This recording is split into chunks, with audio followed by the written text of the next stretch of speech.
આદરણીય મુખ્યમંત્રી શ્રીમતી આનંદીબેન પટેલ અને મંત્રી શ્રી બાબાઈ બોખરિયાએ એક નવી યોજના દ્વારા વ્યાજ અને દંડ સંપૂર્ણપણે માફ થાય એ પ્રમાણે નિર્ણય લીધો છે.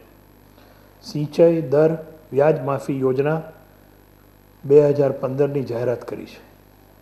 આની અંદર અધિકૃત રીતે પાણી લેતા ખેડૂતો અને બિન અધિકૃત રીતે પાણી લેતા ખેડૂતો આ બંને લોકોના વ્યાજ અને દંડ સંપૂર્ણપણે માફ કરવામાં આવશે. રાજ્ય સરકાર 245 કરોડની આ ખેડૂતોને રાહત આપવામાં આવી રહી છે. 8 હપ્તે એ લોકોએ મૂળ રકમ ચૂકવવાની રહેશે અને તો જ એ આ યોજનાનો લાભ લઈ શકશે.